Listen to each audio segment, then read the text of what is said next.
Assalamualaikum warahmatullahi wabarakatuh. Perkenalkan, saya Eli Sulistiani dari Prodi PAUD kelas 2A. Di sini saya akan memaparkan materi tentang masalah perkembangan pemalu, cemas, dan takut. Yang pertama, latar belakang masalah. Anak usia dini berada pada masa penting perkembangan sosial dan emosional. Pada tahap ini, anak mulai belajar berinteraksi dan membangun rasa percaya diri. Namun, tidak semua anak berkembang secara optimal. Sebagian mengalami masalah seperti pemalu, cemas, dan takut. Jika tidak ditangani dengan baik, kondisi ini dapat menghambat kemampuan anak dalam bersosialisasi dan beradaptasi. Oleh karena itu, peran guru dan orang tua melalui bimbingan dan konseling untuk membantu anak mengatasi masalah tersebut sejak dini. Selanjutnya ada pengertian anak usia dini. Berikut adalah pengertian dari anak usia dini. Anak usia dini adalah anak yang berada pada rentang usia 0 sampai 6 tahun yang sedang mengalami masa pertumbuhan dan perkembangan pesat baik secara fisik, kognitif, sosial maupun emosional. Masa ini sering disebut sebagai golden age karena sangat menentukan perkembangan anak di masa selanjutnya. Masuk kepada tahap materi. Pengertian pemalu. Yang pertama adalah, pemalu adalah sikap atau perilaku anak yang cenderung merasa tidak percaya diri, ragu, dan takut dalam berinteraksi dengan orang lain atau lingkungan baru, sehingga anak lebih memilih diam dan menarik diri. Di dalam pengertian pemalu itu ada juga pemalu ekstrim atau mutisme selektif. Berikut adalah pengertiannya.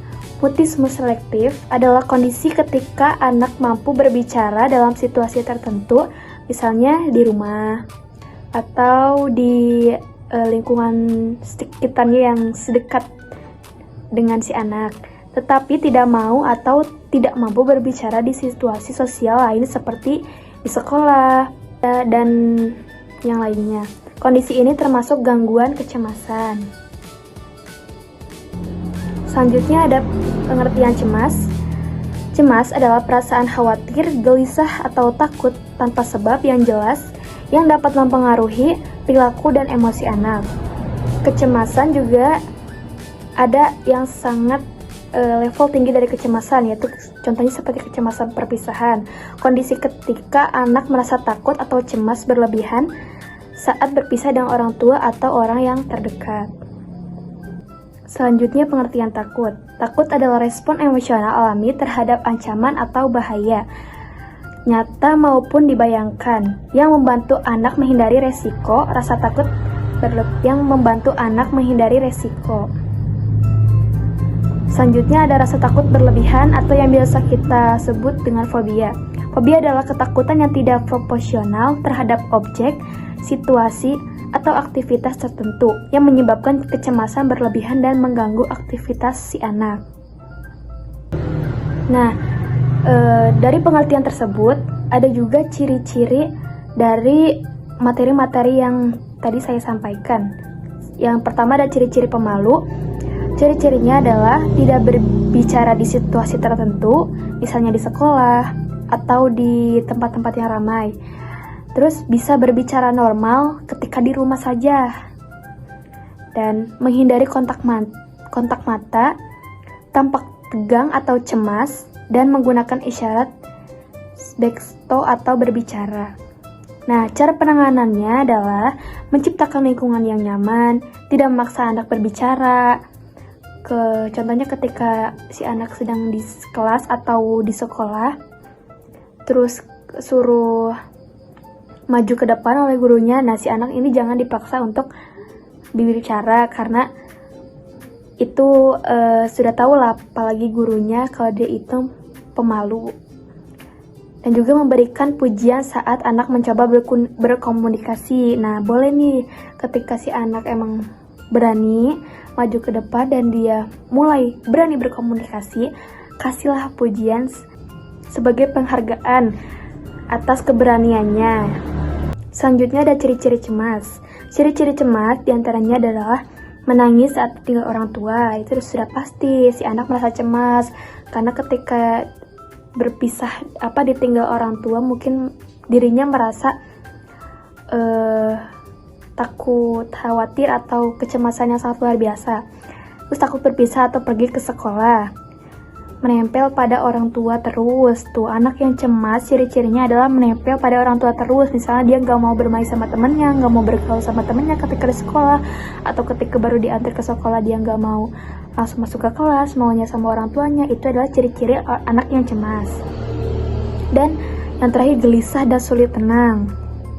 Nah, cara penanganannya adalah yang pertama, membiasakan perpisahan secara bertahap. Jadi jangan secara tiba-tiba. Dan misalnya bertahap itu kayak sehari si anak ditinggal. Nah, jangan langsung sehari terus besoknya lagi. Mungkin secara bertahap itu. Yang kedua ada memberikan rasa aman dan dukungan. Yang ketiga, menjelaskan bahwa orang tua akan kembali. Jadi jangan merasa si anak itu takut ditinggal orang tuanya jauh atau kemana-mana. Kita sebagai guru atau sebagai peran pengganti orang tua di sekolah, kita harus memberitahu kepada si anak bahwa nanti ibu juga kesini lagi deh, menjemput ade pulang sekolah. Jadi jangan merasa si anak itu merasakan kecemasan yang sangat dalam lah intinya. Terus tidak meninggalkan anak secara tiba-tiba dan memberikan pujian saat anak berani. Selanjutnya ada ciri-ciri takut. Ciri-cirinya adalah menunjukkan kecemasan yang kuat terhadap hal tertentu, menghindari situasi, tempat atau objek yang ditakuti, menangis, berteriak, atau menolak menghadapi hal yang ditakuti, sulit dikendalikan dengan pendekatan biasa. Nah, itu adalah ciri-ciri anak yang takut. Cara penanganannya adalah membantu anak menghadapi ketakutannya secara bertahap, memberikan rasa aman dan dukungan, tidak memaksa atau mengejek anak, memberikan pujian saat anak berani mencoba, dan konsultasi dengan psikolog jika fobia mengganggu kesehariannya. Karena sangat mempengaruhi kepada situasi atau kepada lingkungan sekitar si anak. Jika si anak itu merasa fobia yang berlebihan, jadi cepat-cepat konsul kepada psikolog terdekat. Terus selanjutnya ada dampak-dampak dari sifat-sifat yang tadi saya sampaikan. Yang pertama ada dampak sosial. Jadi si anak kesulitan menjalin pertemanan dan berinteraksi dengan teman sebaya, menghindari ke publik, rasa kesepian, dan kurang percaya diri. Itu dampak sosialnya bagi si anak. Nah, dampak keduanya adalah dampak emosional. Rasa rendah diri dan kurang percaya diri. Si anak menjadi kurang percaya diri nih. Nah, terus mudah merasa stres, sedih, atau frustasi. Itu sudah pasti ya kalau ketika anak mengalami fobia yang berlebihan. Perasaan takut, gagal, atau dicemooh. Nah, yang ketiga ada dampak akademik atau perkembangan kognitif. Yang pertama ada kesulitan berbicara di depan kelas atau nilai presentasi rendah. Dan yang kedua tidak berani bertanya atau berpartisipasi pelajaran kurang optimal. Dan yang terakhir, kecemasan berlebihan dapat mengganggu konsentrasi daya ingat. Nah, maka dari itu harus cepat-cepat konsul kepada psikolog terdekat. Dan yang terakhir ada dampak jangka panjang. Dampak jangka panjangnya adalah potensi mengembangkan gangguan kecemasan atau depresi, sulit mengambil inisiatif dalam kehidupan sosial dan profesional, kurangnya keterampilan menghadapi tantangan hidup. Itu adalah dampak jangka panjang dari materi pemalu, cemas, dan takut. Nah, ini selanjutnya ada strategi yang dapat dilakukan oleh kita sebagai guru dalam mengatasi. Yang pertama, mengatasi pemalu. Biasanya adalah kita sebagai guru mengajak si anak itu bermain peran atau misalnya bermain boneka nih. Si guru itu memainkan boneka kepada anak, jadi si anak agar berusaha agar tidak malu berbicara di depan orang lain. Jadinya diajak sebagai permain peran. Terus puji usaha kecil si anak, misalnya si anak menyapa teman atau guru, beri pujian langsung seperti hebat gitu. Masya Allah, udah berani sekarang udah mulai berinteraksi dengan orang lain. Nah, yang kedua ada strategi mengatasi cemas. Yang pertama adalah rutinitas harian yang konsisten. Dapat membantu anak merasa aman dan tahu apa yang akan terjadi. Yang kedua adalah teknik relaksasi sederhana seperti menghirup napas dalam-dalam, meniup, atau main gelembung. Dan yang ketiga adalah ekspresi emosi dengan gambar atau boneka. Nah, luapkan saja, anak disuruh menggambar ketika dia merasa cemas. Jadi mungkin si anak akan anak bisa menggambar atau bercerita tentang rasa cemasnya. Dan yang ketiga ada strategi mengatasi takut. Yang pertama ada identifikasi dan namai ketakutan, misalnya aku takut gelap, beri nama perasaan. Nah, beri nama perasaan si anak. Yang kedua ada eksposur bertahap dengan permainan, misalnya menyalakan lampu dalam perlahan, kemudian matikan sebentar. Nah, jika si anak sudah merasa mulai berani, berarti strategi mengatasi takut itu berhasil yang dilakukan oleh guru itu.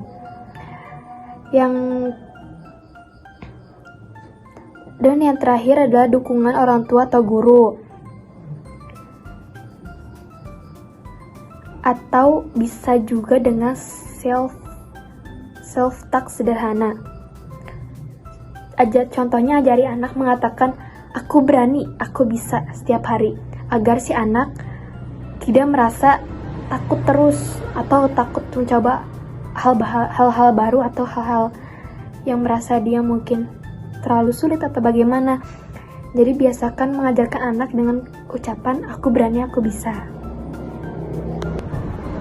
Selanjutnya ada peran BK terhadap masalah malu, cemas, dan takut. Yang pertama ada membantu anak mengenali emosi, membimbing anak untuk menyebutkan perasaan seperti senang, sedih, takut, dan malu. Terus mengajarkan anak membedakan rasa cemas atau takut dari emosi lain. Yang kedua ada memberikan dukungan dan rasa aman, konselor atau guru menjadi teman yang dipercaya, dan memberi penguatan positif saat anak berani menghadapi situasi menakutkan atau interaksi sosial. Yang ketiga ada mengajarkan strategi mengatasi masalah. Teknik sederhananya adalah mengajarkan cara bernafas. Contohnya seperti menarik nafas dalam-dalam supaya si anak itu tidak merasa cemas.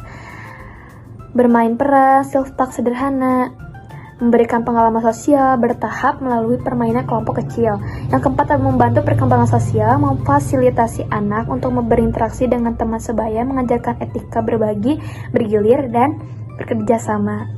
Yang terakhir adalah memberikan dukungan keluarga, memberi panduan kepada orang tua, cara menghadapi anak yang pemalu, cemas atau takut, dan mengajarkan strategi konsisten di rumah dan di sekolah.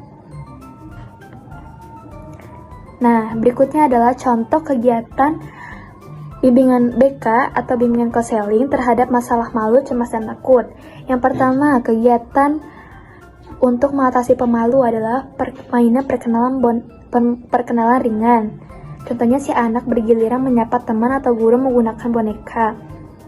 Role play sederhananya adalah anak berlatih memperkenalkan diri dalam permainan peran.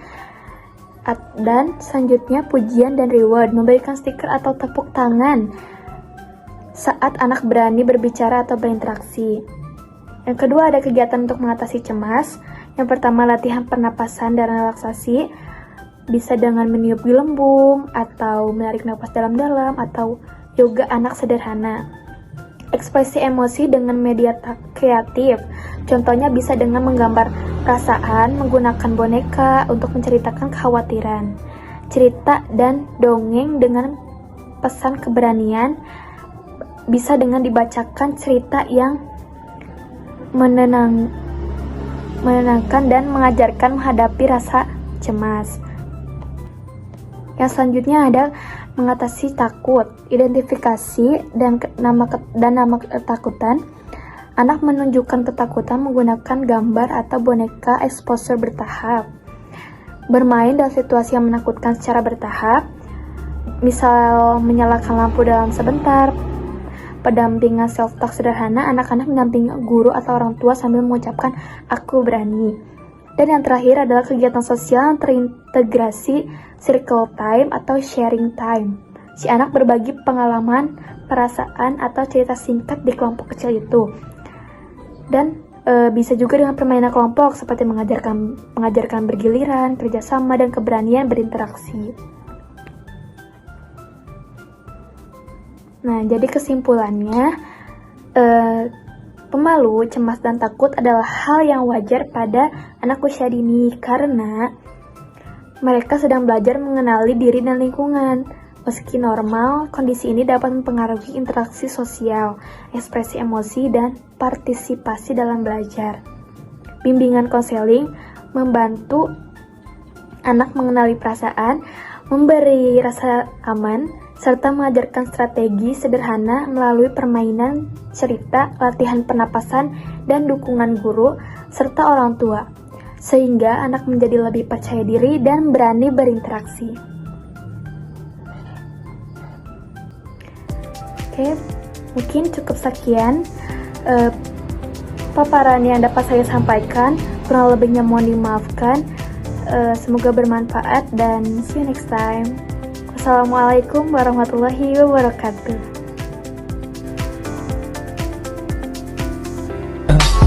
I just had to let you know you're